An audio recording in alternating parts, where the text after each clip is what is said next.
What's up, guys? I'm going to go over the perfect webinar presentation today, so I'm excited. Let's do it. Now, keep in mind, this thing has gone through lots of revisions. When I first started doing webinars years ago, I wasn't getting more than maybe like a 3%, 4% conversion rate on my webinars. And what I mean by conversion rate is as a high ticket consultant, as an agency, when you're selling to professional services, the goal of the webinar is to get them to book a strategy session with you or some type of high-end consultation call, but also to pre-sell them and pre-frame the offer so when they get on the call, they're already qualified, they already know what you're all about. You're just working out some details of the proposal, and that's it. So it's not really, you don't have to do any kind of sales, or you don't have to have any friction on the sales call. It's really easy, and you end up closing a lot of them. So what I'm talking about is the closing rate. So if you get 100 people to join your webinar over the course of 3 months of running it, those 100 people could convert into 15 to 20 high ticket clients that spend more than $2,000, $3,000, $5,000, $10,000 with you or more. So these could be highly profitable if they're done right. And so over the years, we figured out the ingredients, all the secret ingredients that go into the perfect webinar presentation. And we've covered all the angles, and we've learned this from some people who are even better than us at webinars. And we've kind of copied some of their strengths, and we've made it better, and we've improved it over the years. And so let's get into it. First thing it starts with is your introduction. If you do a really powerful introduction, they're going to pay attention to the rest of the webinar, and you're going to have a really good retention rate on your webinar, meaning a lot of people who join are going to stay till the end. And there's a way to do that, and it's all about the intro. So let's talk about it. So the first step is your bold promise. Your bold promise is the big problem you're solving with your webinar content. What's the big problem you're solving, and how can you put that into one nice, clean sentence that's kind of shocking? And you do that with like a headline and then a subheader. And a headline and a subheader, if you want to write the perfect subheader and headline, download the headline swipe file, use one of those formulas to create a really good bold promise. And this also has to do with your product promise and your big idea. So keep that in mind when you're coming up with your bold promise. And it has to be related to the one thing that you're talking about, the major lesson they're learning and problem you're solving in the webinar. The second step is hook to the end. So the way you do that is by offering them a special gift or bonus or a free lead magnet type of offer at the end of the webinar if they stay. So only those who stay to the end get to download a free swipe file or PDF, or maybe they get something special on the consultation, whatever it is at the end. For example, one of our things that we use, since we're trying to get them on a marketing blueprint session, high ticket sales blueprint, and get them on a strategy call with us, we always say those who stay till the end get a high ticket client acquisition playbook that you could download, which is our secret weapon to get high ticket clients. So stay till the end and you get to download that swipe file PDF. And that's how we do that. The third step is command their attention. The way you do that is with your tonality of voice and how excited you are. If you sound boring during the presentation, they're not going to want to listen to you. So one of the things you do here is you say how excited you are and how awesome this presentation is going to be and why it's different than other webinars, how it's not going to be an ordinary webinar. You're going to actually teach them something. You're going to actually demonstrate you could help them by actually helping them, and let them know how excited you are to share this information with the tonality of your voice. The fourth step is to qualify yourself. The way you do that is you tell your attractive story, your attractive character story. So in the first module, you learned about your attractive character, your backstory, right? And you you want to show them why they should be listening to you. It's one of the biggest objections they have, which is, why should I listen to you in the first place? And you're going to tell your kind of dramatic backstory that's entertaining and attractive, and either you're going to tell them a reluctant hero story, or you're going to tell them a before and after story, whatever it is that you choose, which we learned in Module 1. And you're going to tell that story right there. The next step is to future pace. Now, future pacing means you're going to talk about, once they solve this big problem that you're going to solve in this webinar, they're going to be able to do something with it in their business. What are they going to be able to do and apply, and what can possibly happen? What are the best case scenarios if they keep applying this over time in their business for the next 6 to 12 months or 2 years? What happens to their business in a year from now, in 12 months from now, if they apply these principles you're going to share with them in this webinar? Talk about those, so you get them to kind of visualize it.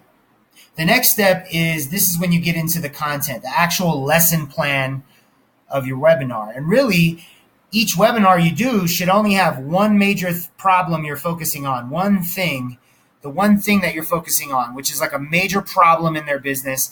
For us, for our webinars, it's usually how to get high ticket clients at will for their agency, how to scale their agency or their consulting business, and do it with automation and do it with a funnel. And that one thing, that one problem we're solving in this webinar is what we're talking about. Now, if you went through the funnel engineering exercise already, if you went through the offer construction exercise, you should already have your 3 secrets, which comes next. The secrets are really just objections or limiting beliefs, right? And in the sales letter exercise, you've already written out all the objections, and you've put them in a proper story arc, and you've converted those objections and those rebuttals into benefit-driven headlines with subheaders, and you've filled in that content. And if you've done that, this is already done, which it makes your indoctrination videos very easy, makes your indoctrination emails very easy to write, and it makes this part of the webinar extremely easy to write, because you just go through each slide in your deck with the secret, and then fill in the headline for that secret, fill in the subheaders, and then on the next slide you'll have the content for that secret. Boom, you've already done it in the video on the indoctrination sequence, so that's very easy to do in your presentation. You just repeat it, then you maybe throw in some other details about it and go a little bit in depth. Then you go to secret 2, secret 3, boom. The main thing you're doing is you're breaking down their belief patterns, and you're rebuilding them up with positive belief patterns in the things you're believing. So with us, in our typical webinars for agencies and consultants, the top 3 objections we get with them is, 1, what kind of traffic sources are going to get me the best results? And then we break down the traffic sources and which ones are the best and why they're the best, specifically for B2B and agencies and high ticket sales. Secret number 2 is another objection. Their second biggest objection is, how do you get the best conversion and and make sure the money is going to actually turn into profits? And we do that with a funnel. So we tell them about automated sales funnels and different style of funnels, and we go into depth about that. Secret number 3 is the return on investment you'll get if you have a funnel and a proper paid ad campaign, and how you can automate it. So number 3 is automation, follow-up email sequences, follow-up campaigns, things like that. So first thing is paid ads, getting cold traffic. Second thing is funnels, they convert. Third thing is follow-up and automation, and how you automate it and save time. So those are our biggest objections that we have to overcome and rebuild their belief patterns. And by the end, now we could make them an offer. So what we do to make them an offer, we say, let me ask you a question. If I could show you something, if I could show you a service that allows you to do XYZ, whatever, and solve these problems and solve this and do this and do this. And you go through the one thing real fast, you summarize it. You go through the 3 secrets real fast, you summarize it. If I could show you a service that does all that for you, would you be open to it? And then, just kind of give that hypothetical question. And then that's when you start going into your stack. We call it stacking the awesome, which is really just like the 5 to 10 major benefits and deliverables they're getting with your service and what they're getting when they do a discovery call or strategy session with you. So if they book a strategy session with you or they take advantage of your service, what are you going to do for them? What are the deliverables going to be? And how is it going to benefit them? And again, those are written in headlines with subheaders, and you just stack the awesome with the slide. So the first bullet point, the second bullet point, the third.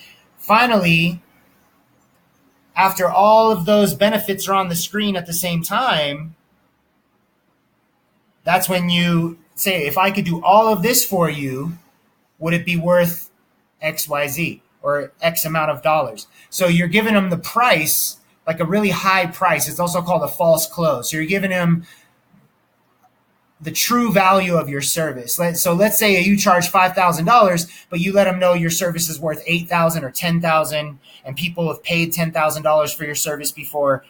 But today you're only gonna do it for $5,000, or you're only gonna do it for $2,000, or whatever discount you're giving them, whatever you could do there, or you're waiving the setup fee, or whatever it is. And if we could do all this for just this, would you do it?